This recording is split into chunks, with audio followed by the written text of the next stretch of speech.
آپ کی طرف آتا ہوں امیر صاحب، یہ بتائیے کہ جس طرح رؤف صاحب کہہ رہے ہیں کہ آج ضد جیت گئی ہے، آپ کا کیا انالیسس ہے اس کے اوپر، کیا کہتے ہیں آپ؟ میں بالکل 110% اتفاق کرتا ہوں جو رؤف صاحب نے فرمایا. آپ دیکھیں کہ یہ ایک ایسا فینومینا ہے جو ویزیبل ہے، جو نظر آ رہا ہے. یہ کوئی فینٹیسی نہیں ہے، یہ کوئی کوکاف کی کہانی نہیں ہے جو عمران خان یا اس کی حکومت سنا رہی ہے کہ جی یہ کورونا آئے گا اور وہ ایسے بندے مارے گا، وہ بندے کھائے گا، وہ ایک وبا ہوگی، وینٹیلیٹر ختم ہو جائیں گے، اسپتال چوک. یہ کوئی کہانی تو نہیں سنا رہا نا. وہ ایک حقیقت ہے جس سے پوری دنیا متاثر ہوئی ہے. تقریباً 6 کروڑ کے قریب لوگ پوری دنیا میں متاثر ہو چکے ہیں، 6 کروڑ. اور یہ اب جو بلیک ڈیتھ تھی اس کے بعد یہ دنیا میں دوسری بڑی وبا اب آئی ہے.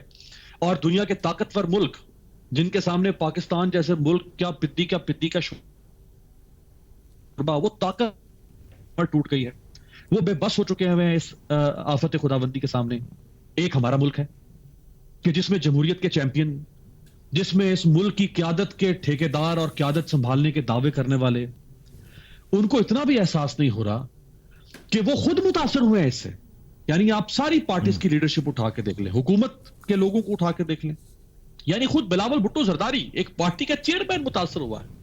اور یہ وہ پارٹی ہے کہ جو سندھ کے اندر لاک ڈاؤن کر چکی ہے، جہاں 6 بجے انہوں نے کہا کہ دکانیں بند، مارکیٹس بند، جہاں انہوں نے کہا کہ شادی کے لیے شادی ہال میں کوئی کسی ایونٹ پہ 200 سے زیادہ لوگ اکٹھے نہیں ہو سکتے. لیکن یہاں پہ آ کے یہ ملتان میں کہتے ہیں کہ ہم جلسہ کریں گے. اچھا، آج ان کا 30 نومبر یوم تاسیس تھا. مولانا فضل الرحمان تو ایک خودکش بمبار کی طرح وہ تو اب آخری جنگ لڑ رہے ہیں اپنی زندگی کی سیاست کی.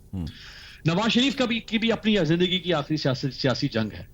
کم از کم پیپلز پارٹی تو احساس کرتی، جو ہیومن رائٹس کی جس کی لبرل ویلیوز ہیں پیپلز پارٹی، جو ہیومن رائٹس کی بات کرتی ہے، جو protection of life and human اور فنڈامنٹل رائٹس کی بات کرتی ہے، اور جس کا یوم تاسیس تھا، وہ اپنے اس یوم تاسیس کو ایک ڈاک ڈے کے طور پر لکھا جائے گا.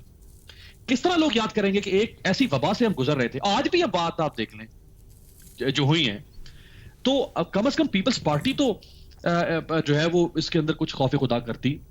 لیکن سیاست کے دل میں کوئی سیاست کے سینے میں کوئی ضمیر نہیں ہے، سیاست کے سینے میں کوئی دل نہیں. اچھا، اس میں ماشاءاللہ حکومت بھی اسی طرح سے ہے، کوئی فرق نہیں ہے حکومت میں اور ان کے اندر، کوئی فرق نہیں ہے. انہوں نے جی بھر کے حافظ آباد میں اپنی لٹ مچائی، انہوں نے جی بھر کے سوات میں لٹ مچائی، اور وہ اسد عمر صاحب جو ایڈم سمتھ بنتے تھے ایک زمانے میں پی ٹی آئی کے، وہ این سی او سی میں بیٹھ کے بھاشن قوم کو دیتے ہیں، درس دیتے ہیں کہ جی باہر نہ نکلیں اور یہ نہ کریں وہ نہ کریں.